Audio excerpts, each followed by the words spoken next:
Hello, everyone, and welcome to today's webinar. I'm Nick Zulovich, part of the team at Cherokee Media Group and Auto Remarketing. We thank you so much for joining today's session titled Car Buyer Trends That Will Impact Dealers in 2022 and Beyond, as we're going to learn more from Alexander Hoff and Matt McKinney of OfferUp. But before we get started, just a couple quick points to mention. You will be in listen-only mode for our session, but you can use the chat function here on the Zoom platform to submit questions that you might have. And if we aren't able to get to them today, don't worry, because we'll forward them on to the team at OfferUp so they can respond back to you directly.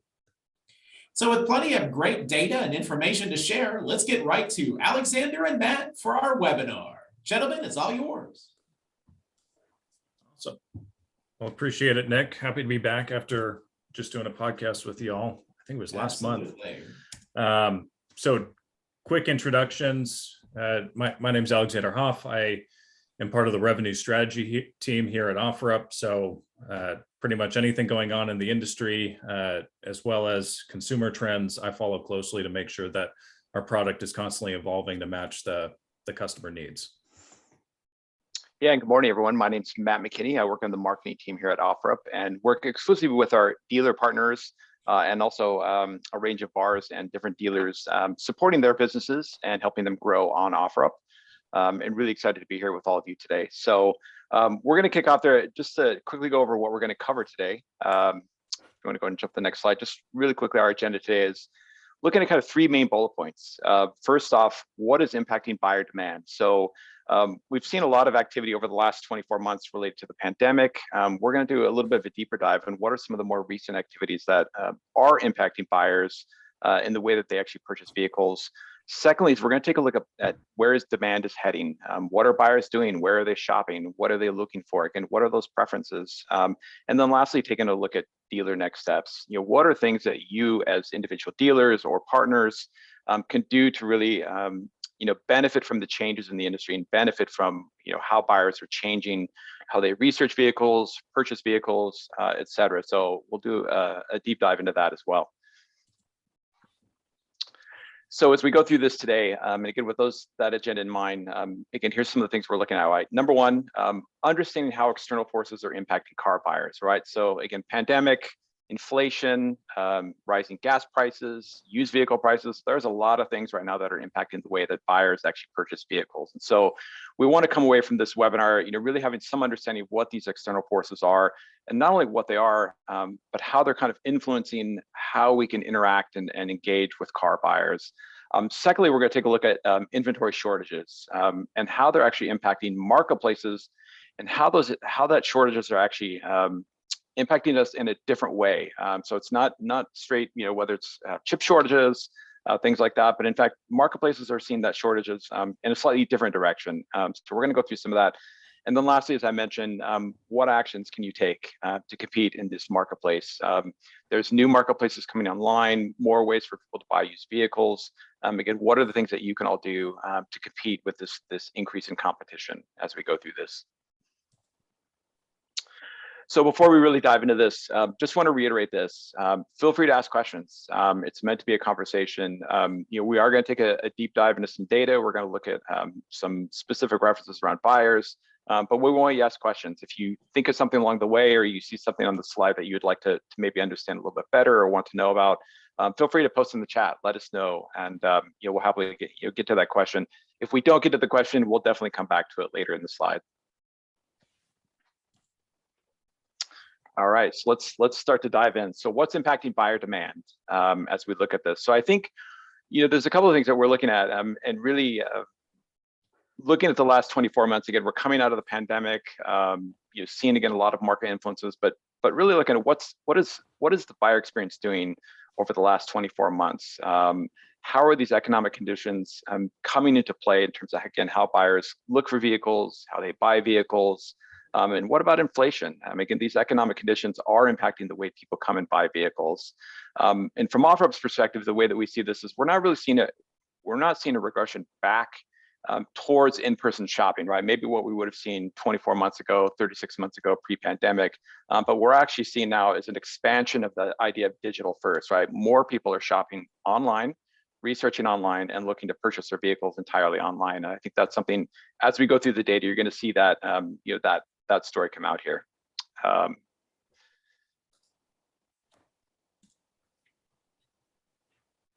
All right, so I don't think this one is too surprising to anyone here. So record gas prices. So up here on the top right, what you see is this is a snapshot from Gas Buddy yesterday, just going through kind of the average gas price, in each state, again by locale, and you can see the trends where they're going. Overall average gas price right now is $4.11. For those of you who don't know, that is $1.31 more than a year ago. And in fact, over the last month, we've seen an increase of about 25 cents. Economically, right, this is a real impact for a lot of people who are, again, out shopping for vehicles. They drive every day, they use vehicles for their business. This money can really add up. And so, what this actually means is people are beginning to look and say, hey, how do I combat that? How do I, how can I prevent myself from spending, $40 to $80 for a tank of gas? So people are beginning to look for higher, MPG cars as they go through that. One of the key things in the marketplace right now that's going on is today only about 20% of vehicles sold are actually considered cars, and cars would be considered like small cars, hatchbacks, sedans. And you can compare this to something like in 2008, which is when the last gas spike actually took place. In 2008, 56% of vehicles sold were considered cars. Again, these higher MPG, smaller vehicles that people were able to compete against this higher gas prices. Whereas today, again, you see a lot more emphasis on SUVs and trucks. And while SUVs and trucks are becoming more efficient, it's only slightly so. And I think what you actually see in this is, part of this is really trucks and SUVs are more profitable, right, at the end of the day. And so there really hasn't been a need to go back to cars and to smaller vehicles. Again, the profit margins are just not the same as you go through that.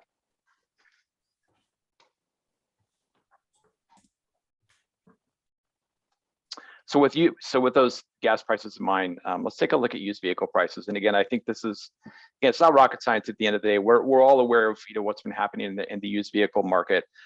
One of the more interesting things I think as you look at this, inflation is not impacting used vehicle prices. In fact, used vehicle prices are ahead of inflation. And really where you see that is right now from last year to today, used vehicle prices have essentially gone up 40% from last year. So average price eclipsed $30,000 in January. So as of last year at the same time, cars were roughly $20,000, $600. So it's a pretty big gap in terms of that increase. So combine that again with record gas prices, people are really being hit in the pocketbook and really looking for ways to save. The other call here is from Manheim. Prices are going to continue to remain strong. They're not going anywhere. There's no expectation of any type of price crash anticipated for 2022. And in fact, expecting an increase as we move into spring and summer for used vehicles to continue to be very popular, and a lot of interest in these markets as we go through this. Yeah, and I think it's really important to call out that this, in conjunction with the average gas price, the average consumer is now paying roughly $2,500 a year just for fuel costs. And so that combined with 40% higher used car prices, they're looking for savings in very specific ways. So you'll see that along with the higher MPG but older vehicles that Matt was talking about on the last slide. That's going to be a theme that we talk about in the data that we're seeing on our marketplace. Right. So the other call here, I think, is EVs. So in the news, we of course hear a lot about electric vehicles. Whether it's a Tesla, whether it's Nissan Leafs, obviously Polestar, some of these new companies coming on. EVs are desirable, but the reality is, right today, it's less than 10% of car sales, and in fact, it's even less than that. One of the things that you also see happening with EVs is 9 out of 10 Americans, in a recent survey, and I got the stat here, 9 out of 10 Americans do not intend to buy an EV for their next vehicle purchase. And there's several very specific reasons for that. Number one, they're already expensive to begin with. The base price on average is about 40% higher than a typical car or sedan. In addition, EV prices have actually gone up 40% year over year. So there's some stats here you can take a look if you want to look at like Chevy Bolt, again, Tesla Model S, you're going to see a pretty significant price hike over the last 12 months, right? And again, again, combine that with used car market, gas prices, right? It's really beginning to add up. And one of the things that we've seen with EV searches, while search activity has grown, again, purchasing activity is not accelerating. And really the reality behind that is most people can't afford EV vehicles as we do that. The average median income in the US, for all of you, and you probably are aware of this, it's right around $55,000. In order for you to go and purchase a Chevrolet Bolt, you would need an income of $72,000 to qualify for a 72-month loan. So, the reality is this is something it's not in everybody's purview at this time. And I think it's a really big call out that 9 out of 10 Americans are not intending to buy a full electric with their next vehicle purchase. In fact, that's even more highlighted when you look at the same data. 7 out of 10 Americans are planning on buying a combustible engine. So I'm all for environmentally friendly, but it's really a fine line that dealerships are having to walk now between how to plan for the future long term, but also how do we make car sales in the next 24 months? Because this is something that's going to be around and it'll continue to grow. But as we see the increase in this industry, it's going to be a little bit more slow moving in terms of mass adoption than I think we've come to expect over the last 18 months, as there has been a lot more publicity around the EVs sector. Yeah, so let's talk a little bit about the digital buying experience. So this is from a market impact standpoint, again, not a direct economic impact like gas prices, used car prices, EVs, but digital buying experience is still evolving. This is something where, from a market standpoint, buyers have shown that they're happy with digital used car experiences, right? Being able to buy, to research, to buy, and engage with with dealers, with marketplaces, and doing it entirely online. And in fact, the most satisfied customers are using the highest percentage of digital research in their journey as they go through this. So 70% of users are satisfied in the price that they paid and trust that the dealer gave them the best deal. I mean, that says something for creating that digital experience, and not only creating the digital experience, but creating trust, right? Developing and engaging with users and creating that trust entirely online. So it's really compelling. The other thing that you would also tie into that is, with that high level of engagement, 40% of users surveyed, this was the recent Cox Automotive survey, 40% paid more than what they actually intended, right? And I think that, again, that's directly relatable to the previous points, but also in the fact that, again, people are willing to go through this journey and find the vehicle that they want. The other call here too is, Gen Zs and millennials. Related to EVs, 3 out of 4 Gen Zs and millennials would prefer to buy an EV, but from an income standpoint, they don't have the income. So they've shown a high preference for what they call thrifting online, right? They're very interested in sustainable shopping, buying and purchasing used vehicles, and again, also high MPG vehicles. So there's a real preference for thrifting online as we do that. And there's also increased competition for buyers. So the experience really matters. And so just being able to offer a digital experience is no longer enough. It actually takes more than that in order to really compete in today's market. Again, you see more people entering the market. Obviously, you've got OfferUp, you've got Facebook Marketplace, you've got Car Gurus, Auto Trader, but also GMs. They're entering the market. You see Car Offer now from Car Gurus. There's a lot more experiences that people are getting into, and so we really need to think about what does that car buy experience looks like, and more importantly, what do they prefer? Like, how can I give them what they want so that we can ensure that they come and buy the vehicles from you?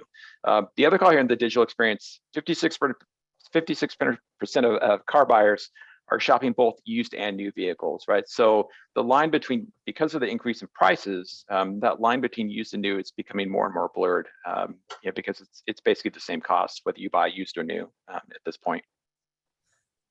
Yeah, I think it's a funny slogan for Gen Zs and millennials to call it thrifting. I'd never heard that before last week, but it is something to keep in mind that they're both very digital generations, and they're going to make up 75% of all car sales within the next few years.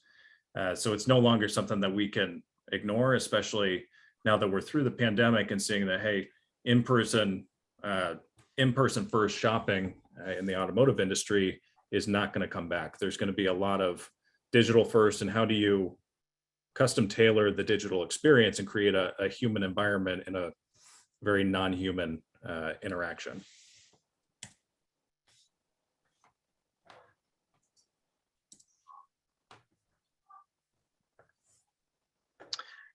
So now we're gonna switch topics. So again, just understanding some of the external influences on our car buyers. But what is vehicle supply doing? And again, this is very much a view from a marketplace perspective. So looking at OfferUp's data, and again, looking at kind of the high volume of transactions that we have in our marketplace, we are able to take a look at both private sellers and compare that to dealer activity, right? And really kind of see where things are converging, where things are separating, and really seeing what the vehicle supply is actually doing really over the last 15 months. So putting things into perspective, you can see that since January of last year, and that's going to be the majority of our data sets as we move forward, our vehicle supply in terms of new listings each month has been steadily declining. And that's no surprise for dealerships, because you talk to 9 out of 10 dealers, how many cars do they really have on the lot today? But we're seeing the decline not from the dealer side of supply, but from the consumer side. So private party listings, which makes up a large percentage of our overall listings on the OfferUp marketplace, have been steadily declining. And that's because of higher gas prices, higher used car prices, and people are starting to hold on to their vehicles for an extended period of time. So what you see at the bottom here on the red line is that our sales numbers over the course of the past 15 months have stayed very steady. Even though we've seen declines in overall supply, they're selling through at a higher rate and they're selling through at a faster rate. So again, this just reinforces the clicks per vehicle. So this is the active shopping mechanism of our end users. And what you're going to see as we move through the data in the next handful of slides is that we picked out 6 markets that kind of show a generalized network effect across the country. So we've picked out 6 of our major markets: Chicago, Houston, Los Angeles, Miami, New York, and Seattle. So trying to encompass the entire country and the major metropolitan areas so that you get a sense of, okay, we're not seeing a huge dip in demand anywhere in the country. You have the ebb and flow that you're going to see over time naturally, but overall, we've got the same number of people or more searching for and engaging with dealerships on the OfferUp marketplace. And we expect that that's probably pretty consistent with any other marketplace that you're looking into. Hey, Alexander, quick question on that. When you say clicks per vehicle, can you just define that for everyone here on the call? Yeah, that's a good call out. Yeah, so for us, a click is anytime a car buyer takes an action to click on a listing. So we have our generalized home feeds that shows a multitude of different vehicle listings in an endless scroll fashion. And so a click is anytime somebody takes that initial engagement to view a specific VDP. And gentlemen, if I could quickly jump in the conversation as well, yeah. What were your expectations when you were looking at this market level data? Were you expecting that maybe one market might be an outlier or anything, or maybe anecdotally some of the smaller markets that could be captured? Were there any that stood out? Honestly, I was expecting to see more of a drop in areas like New York or even Chicago, where you've got very, very concentrated urban settings, especially New York. And you see that, yes, we saw a bump in May 21, but our user traffic and the engagement by our users is almost verbatim what it was 15 months ago in January 21. And so the real, I guess, unsurprising thing is the growth you've seen out of Los Angeles. And it's one of our largest markets across the country, and it just continues to grow. By far, we've got the highest concentration of dealerships in that market, and they continue to reap the benefits. I mean, a major thing that we wanted to call out, which presenting this data, is that we still have an imbalance between the demand that we're seeing from our end users and the supply that they're looking for in terms of high quality vehicles from dealers specifically rather than private parties. Interesting.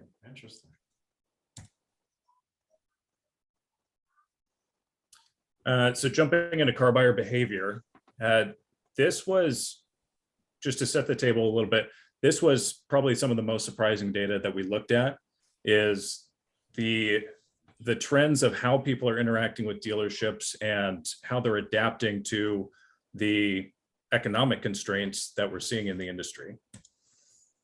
So this was by far the most shocking data that I saw over the past 15 months.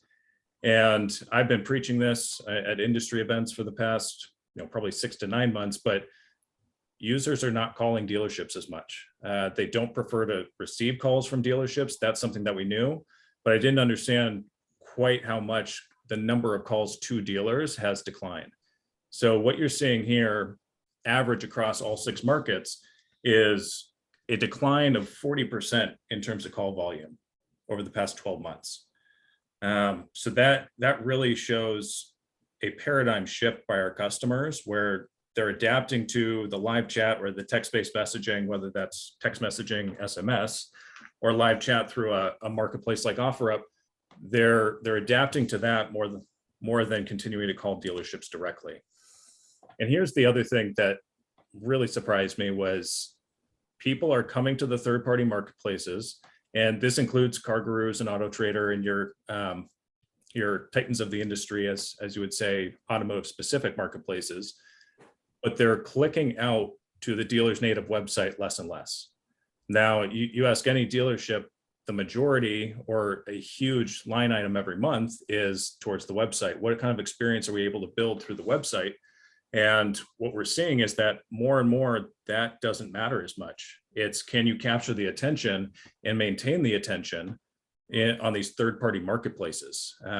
Because again, we've seen a drop of roughly 50% on the number of people that go from OfferUp to clicking out to a third party or to a dealership's native website. So it's really important to make sure that dealers are focused on where customers are today, and not what we've been focused on over the past decade. Alexander, do you think that potentially the outcomes that we've seen both in the previous slide and this one, are these due to changes that the marketplaces are making on their sites, or potentially on the third party dealer sites? Or is this just really a change of behavior, right, where people have gotten used to shopping one way and maybe have built a certain rapport, or something else like Amazon or again OfferUp, Facebook, and there's a tendency not to want to leave, right? That they trust that marketplace and that interaction. Yeah, I think it's simplification. We're creatures of habit, and the more we use a single marketplace like Amazon, to use your example, the more we're going to go to that first. We get comfortable with whatever shopping experience we prefer, and it's really hard to get us to deviate from it. So that's especially true when you have automotive purchasing, where you may only buy a new car every 2 years on average, and now it's getting up to the 3.5 years with the current market constraints. And what we're seeing is people are more and more getting grounded in the applications, whether it's OfferUp, Facebook Marketplace, or CarGurus. They're staying in those environments rather than going out. And I don't think that this is something that has been prompted by the marketplaces, by product innovation or anything like that. I would say it's probably the reverse of marketplaces like OfferUp. We're just adapting to what the consumer wants. Yeah, that's right. And I just for those on here who are on here, a recent survey that we did. So 1 out of 4 car shoppers on OfferUp actually use OfferUp exclusively to research for their vehicles. So it's something where, again, they're shopping across a high volume of cars and looking and doing it exclusively, right? And that's something I think for us continues to be surprising. Just the fact that people really are somewhat loyal to searching that way. And I think, again, to Alexander's point, it's people become more comfortable with it. They're very used to that shopping experience. More importantly, when you look at the way that OfferUp shoppers interact with the website, I mean, again, they're shopping across categories. It could be furniture, it could be clothing, it could be baby goods, it could be cars. that experience is seamless and consistent no matter what they do. And I think people do get used to that. And so when we look at this again, this data is representative of, to think of a good way to put it. I mean, again, these are not small amounts of data, right? This is there's a lot of vehicle activity that happens on OfferUp, when we're looking at this, and so it's a very sizable and statistically significant amount of data that we're looking at. And so it is something we see, and as far as our dealers go on the platform, we're really trying to go out there and educate people, right? Like, this is something we see the buyers doing, and so how do we adapt to that? How do we help you be more successful on the platform as we go through that? Gentlemen, if I could chime in again on this Yep. slide before we move on, perhaps whatever data to support whatever hypothesis you might have, but just what do y'all think when a shopper clicks on that dealer's link to the dealership website? What might be your hypothesis of what kind of shopper that is? Is that someone who is very serious about that vehicle, or still just a curiosity individual? What do y'all think about that person who clicks on the link to go to the dealer website? Matt, you want to chime in first? Yeah. Well, I think there's a few different angles to that conversation. I think number one, one of the really important factors that we would want to look at, I think age and demographics actually make a big difference. How that buyer is used to shopping.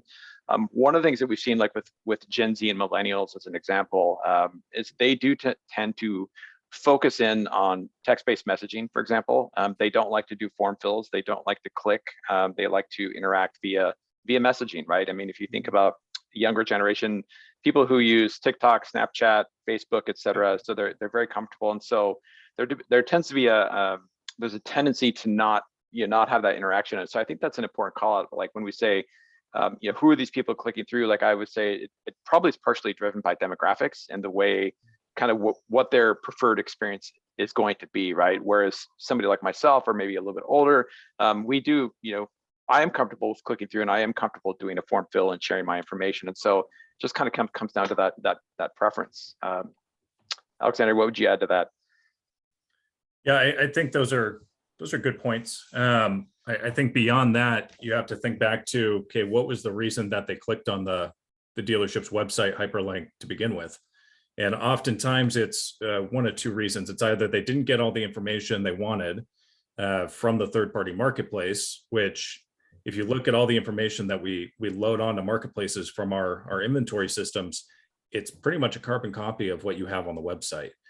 And so the second thing is what we see are the more engaged consumers. So they've spent a lot of time not just looking at a single VDP from this dealership on OfferUp, but they've clicked through to see, okay, what is the overall average quality of a vehicle that I'm seeing from this dealership? And then they click out to the website to get a more direct look in how the dealership does business, where they're located, stuff like that. So I would say, anecdotally, they're probably more serious shoppers. But again, it comes back to, okay, once they get to your website, what is that experience? What are they getting on your website that they can't get from a third-party marketplace? And oftentimes it's very little, because we're populating your listings on a marketplace with all the same information that's visible on your website. And it's typically, if there is a live chat or a textable number mechanism, it's easier to engage with the dealership from a third party than it is on their native website. Interesting. Amazing how the human behavior component always provides a fascinating element to the entire equation. Yep. All right, so digging into the MPG, and this is nothing surprising, let's be honest. As we've seen, gas prices increasing, especially with used car prices, the natural tendency is for people to look for higher MPG vehicles. However, there's not a whole lot of them out there, except for your very high-priced hybrid or all-electric vehicles. And so what we've seen is a major bump in the 20 to 30 MPG, which goes along with the average. But even if you get into the 40 MPG, those are all hybrid vehicles, or very old vehicles. And so that, if you look at this price, this is the clicks by the listing price on OfferUp. And we're starting to see over the past 3 months a pretty major bump in the number of searches for very low price vehicles, which we don't have room on every slide to show all the data, but it corresponds pretty directly with those older 15, 20-year cars that have a very high MPG, but they're also very economical. But oftentimes these car buyers, they're settling because it's not their first choice, and there's very few of them out there. So one thing that we extrapolated from this data, if you look at the light blue line towards the bottom, the $30,000 and above, that has been steadily increasing without dipping over time, which tells us that these price shocks and the price increase to used cars, you don't see people shying away from it. You see some parts of the industry, they're continuing with their lowest price vehicle searches, but by far and large, the majority of the industry is increasing and adopting cars that are $20,000, $25,000 and above. Matt, anything that you wanted to add? Yeah, well, I was just gonna say, in terms of the Yep. buyer behavior, if you tie this back to kind of the initial part, talking about the buyer impacts, right? Just in terms of like inventory availability, sedans, small cars, right? You see a lot of that here, and also on the previous slide as well, where you can see that there's a lot of activity, a lot of searches for high MPG vehicles. But in terms of like actual click-throughs, right? A lot of that's just driven by what's available in the market, right? So likely, if you want to go back to that previous slide for just a second, likely what you would see is I think it's a very consistent number. Like you can see there's a bump across all categories. And what we see, and this is something we could dive further into, but what you would see is that if in fact there was more inventory availability across these different categories, likely the clicks by vehicle would also be higher as well. So especially in that 20 MPG, 40 MPG, again, you just don't see the inventory, the number of vehicles that you do in that 30 MPG. So a lot of it's just being driven by what is available in the marketplace as you look at that. But I think it's interesting to kind of see it across the board, that you see that bump across all categories, right? It's people are looking and trying to find ways around that. And then in that following slide, you really see that backed up, right? Again, that there's interest across all categories as you look at that. So from a vehicle perspective, inventory perspective, I think, inventory shortages, for new vehicles, it's very real. But, on the flip side, when people come into marketplaces, what you see is people, we'll talk about it here a little bit as well. People are shopping across vehicle categories, right? So maybe they're looking at 30 MPG, and then they look at 20 MPG, and they're shopping for something that fits their preferences and their profile. And so you see a high level of engagement across all categories as you do that. So.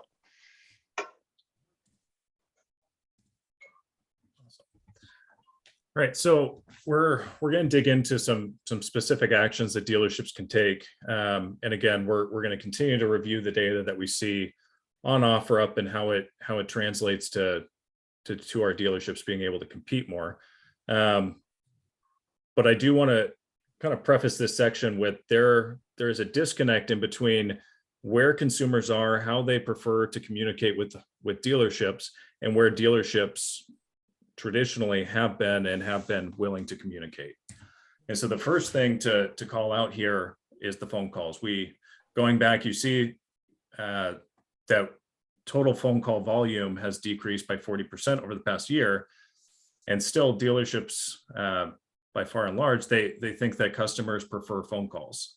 The other part of this data is emails. And I've made some hot takes on emails. I don't think it should be used for anything except for confirmation. I think it's very outdated to be corresponding with a customer via email. It's much quicker, much simpler, and a better experience for the end consumer if you do it via live chat or text, something that's text-based messaging.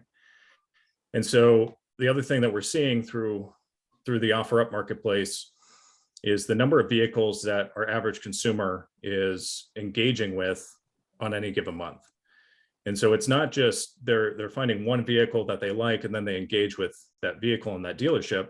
It's they're engaging with and actively pursuing 6 different vehicles. And I think that's something that we haven't seen too much, and that could be a derivative of what we've seen from Gen Z and the millennials, of being willing to take take a more proactive approach in talking to multiple vendors. But again, it's showing that they're shopping across categories, and that it's imperative that dealerships on any marketplace are creating the customer experience that's going to capture and retain their attention. Last thing, live chat, 92% of are given the customer's most satisfied rating. And so when we say live chat, that doesn't mean live chat that you see through Facebook Messenger or even OfferUp. It's any sort of text-based messaging. One of the tidbits that I wanted to add in here is dealerships that I've worked with, they've started to take any leads, any form fills that come in from a CarGurus or an Auto Trader, even their website, but rather than calling or emailing those leads right away, they send a text. And they've reported that their re-engagement rate, so the response rate from the consumer, has gone up by 80% on average. So it's a much more effective way, not just to interact with a consumer on an ongoing basis, but also to make that initial contact. It's really no holds bar on where our customers are and where they prefer to make that initial contact.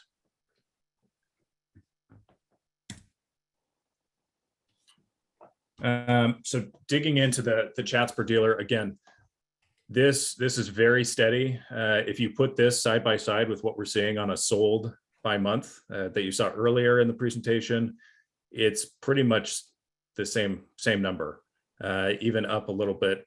You know, we see a decline as we go from September through December, and we're starting to see that gradual uptick. But really, it's a growing number of consumers that are coming to OfferUp, and like we said, shopping across different vehicle categories.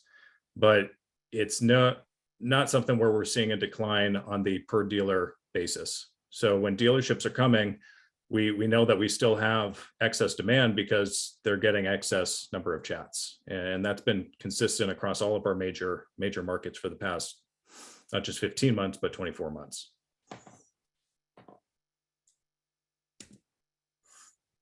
Yeah, Alexander, there's a quick question here. Yep.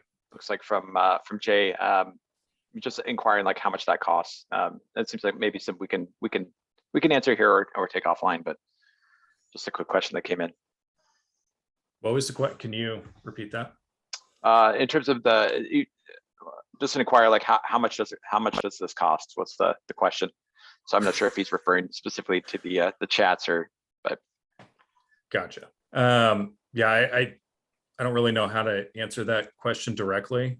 I mean, if you're talking about OfferUp advertising and what it costs on a per chat basis, I would have to go back and look at the numbers, but it's fairly inexpensive when you compare it to other advertising channels. I mean, we're talking, probably 30 to 50% lower. We can dig into that. Yeah, I was gonna say to that question, Jay, one of the things we'll talk about in the upcoming slide here is kind of like what the cost opportunity is per chat. So we'll talk a little bit about that, and then feel free to just stay on afterwards, and we can catch up and clarify on the question. Yep. Thanks. Yeah, so that was a great segue. Thank you, Matt. So it's been a very gradual process that dealers have been adopting to text messaging, but also to live chat. And you can see that overall, in all of our major markets, the response time is decreasing in terms of how long it takes a dealership to respond to a message. However, across the same time period, and this is just the most recent 4-month look back, we've seen an increased number of missed chats, which means that dealers are doing a much better job of getting back to consumers, but the volume has been increasing, especially the past 4 months, that we're still leaving more money on the table. And that's something that Matt was just referring to. When we take into account all of these missed engagements, and we can't talk specifically to profit margin because that's different for every dealership, but we analyze that it's approximately $250 in revenue that you're leaving on the table with every chat that you don't answer. When you add it all up and take conservative estimates of what conversion rates are, it's a major amount of revenue that you're leaving on the table from a profitable advertising channel.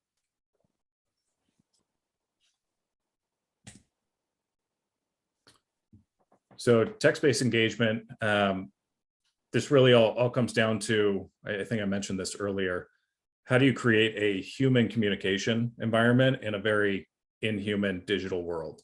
And this is something that we've all been trying to adopt over the past 15, 24 months. And it's going back to that initial engagement, like we talked about a little bit earlier. And how do you build the trust? How do you build the rapport in a text environment? So it's analyzing and going back to what is the objective? And I would say too often our objective via chat historically has been, how do I get PII information? How do I get the customer's name, their phone number, and email so that I can then load it into the CRM and start my normal sales process? And what we see over and over again is that tactic and that approach often matriculates into the consumer leaving the chat and never coming back. And the reason for that is if they wanted to do a form fill, they would fill out a form. And so what we've started to do with having PII information as our only objective via text messaging or live chat is we've created more friction and more hurdles for a customer to do the same amount of work as filling out a form. And the customer research that we've done all says the same thing. It creates a very frustrating experience. So when you come back to text-based messaging in today's environment, it's keeping in mind that we don't sell anymore.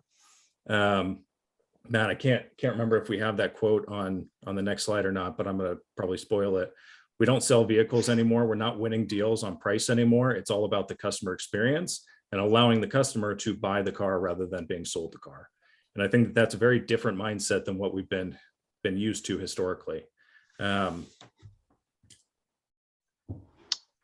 that's right. It's a really important call out, and I think from whether it's marketing, whether it's sales, whether it's engagement, what we've seen, and again, kind of why this call out on text-based engagement, this has really become an important component for both the buyers and our dealers on the OfferUp platform. We've again seen a very high preference, both from a satisfaction standpoint.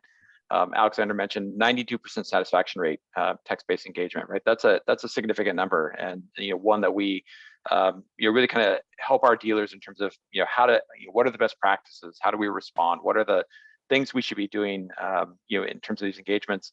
And we mentioned the $250 revenue per missed chat. On the flip side of it, text-based engagement, real-time messaging also decreases average qualified lead costs. Again, 80%. I mean, again, it's a significant number both on the front end and also on the back end, right, as we go through this. And so for dealers, not only can you create a really compelling experience and create a lot of trust by having a conversation with people, right, but you're also saving money and generating more revenue for the dealership as you go through this. So it's a really important component as we do this. And this is something where, again, the feedback we're getting from users on OfferUp, this is a really important component. This is one of the most important ways that you can really create a connection with that buyer. So whether you have the vehicle they're looking for or whether there's other vehicles that become available, again, the more you can create that trust and more of that interaction, they're going to look to you to provide that recommendation, right? And having that conversation helps drive that opportunity. So really quickly on the last slide here, again, we just wanted to kind of quickly summarize. I know we've covered a lot of data. Happy to answer any questions that people may have, and if you want a deeper look or more understanding, again, happy to follow up on that. Just want to reiterate again, why we're here today. As we've gone through the data, we've seen, we've looked at traffic, seen a really steady buyer demand. But today, less than 10% of our demand is actually running through dealers. And so we just don't have enough dealer inventory on the OfferUp platform. And so we're here to outreach to all of you to come and potentially consider OfferUp. There's free ways to post on OfferUp to get your vehicles listed. There are also advertising opportunities as well. We've got the demand. Again, our users using the app more than 19 times a month with more than 56 million annual users, right? So there's a lot of opportunity, and we're really excited to have you come and be a part of it. But not only that, but we want our buyers to have that opportunity as well. So it's not meant to be a pitch or a sale, but it's very much we're really interested in finding ways to get your inventory on the platform. So thank you all for that as we go through that. So just want to open up, Nick, to any potential follow-up questions and or Absolutely. Excellent presentation, gentlemen. And again, we are recording today's session, so keep watch of your inbox for a message containing a link to be able to watch the recording of this session and share it with others at your store. Gentlemen, again, a lot of great information. Again, their website is there on the screen. That's germane, particularly to the automotive space, autos.offerup.com. Just kind of your reaction.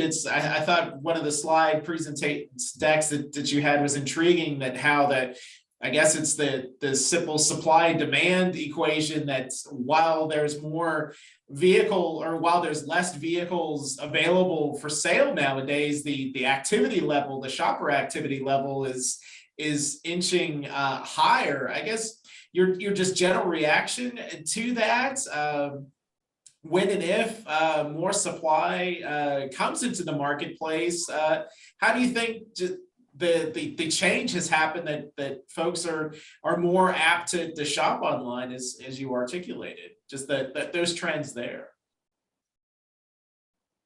Yeah, I mean, it goes back to what we were looking at in terms of the overall decrease in new listings month over month, but we're staying steady with the sold.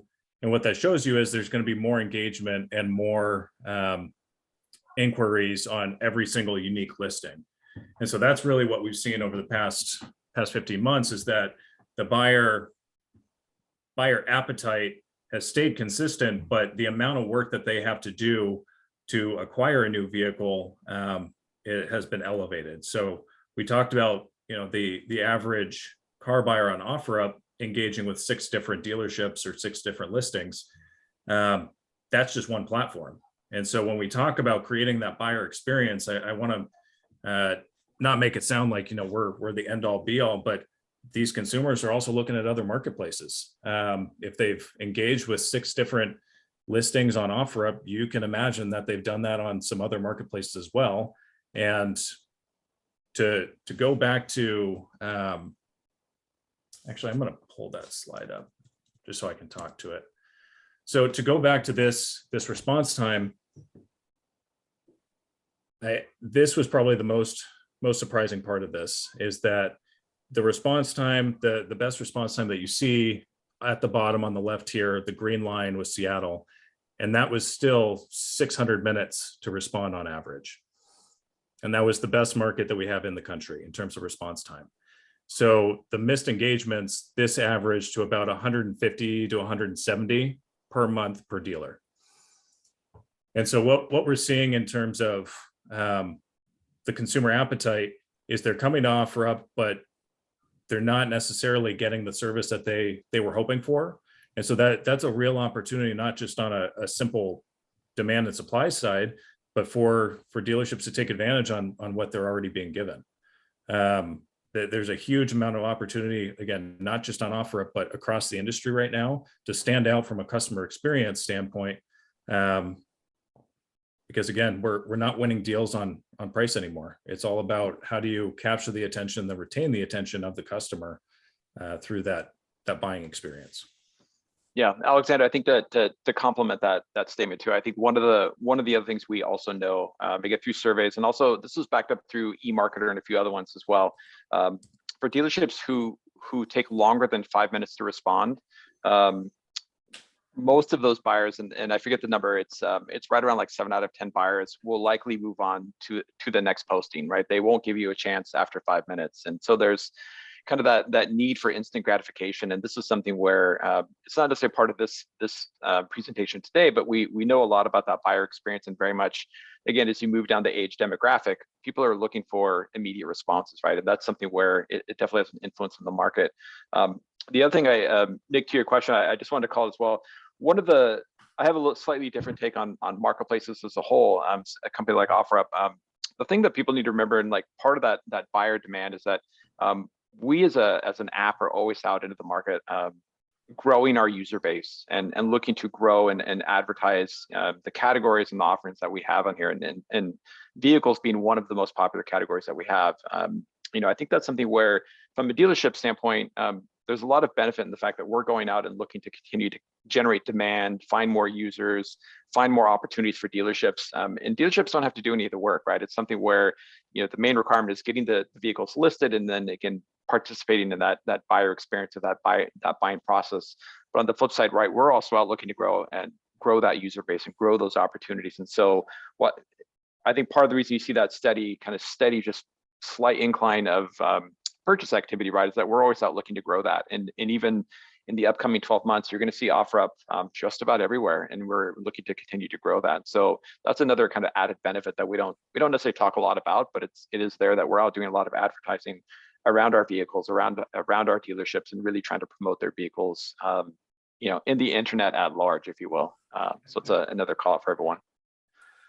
Closing moments here on our webinar with Alexander Hoff and Matt McKinney of OfferUp for our session titled Car Buyer Trends That Will Impact Dealers in 2022 and Beyond. And gentlemen, just to round out our time together today, just with regard to those trends, just for as we go on into the second quarter and the remainder of the year, just what trends or data points are striking you as interesting that you and your teammates plan to watch for the remainder of the year to answer the dealership questions that might come in from your clients? Just looking ahead, what do you all plan to keep tabs on that's think would be beneficial? Yeah, I mentioned this earlier, but developing our product so that it has as much information, but still the simplicity and the user interface that OfferUp users have come to enjoy, because we see them spending more time on OfferUp and clicking out to dealerships' native websites less and less. So we want to be able to, again, capture that attention and give them the experience that they're looking for. So part of that is going to be chat. Part of that is going to be specific vehicle feature and product listing enhancements. But yeah, that's probably something that we're going to be focused on for quite a while. Yeah, that's right. And Nick, I think to add that, you see that on the slide, car shoppers want to do more with less. I think that's, again, I mentioned it earlier in the slides, there's more competition for those eyeballs than ever before. And so people are looking for that simplicity. People are looking for easier ways to do what they want to do. And I think more importantly, they also want easier ways to get the information that they want before they ask the questions. And that's really just something that we should all embrace and adapt to as we go forward, and something we're really looking at for 2022 and beyond, about how to put the information that people want in front of them, even before they ask the question, of course, but given a way it's very simple and concise, and allows them to do what they want with it. So yeah, and a testament to that is the Cox report that was talking about, the most digitally active consumers in the buying journey were also the most satisfied at the end when they buy from a dealership. And a lot of that is attributed to ease of information and being pretty far down the funnel by the time they engage with the dealer. That's Alexander Hoff and Matt McKinney with OfferUp. Gentlemen, thank you again for all of the great information and certainly intriguing trends to watch, to say the least. Thanks to both of you. Thank you very much. And on behalf of all of us at Cherokee Media Group and Auto Remarketing, we thank you so much for joining us, and we look forward to having you again next time.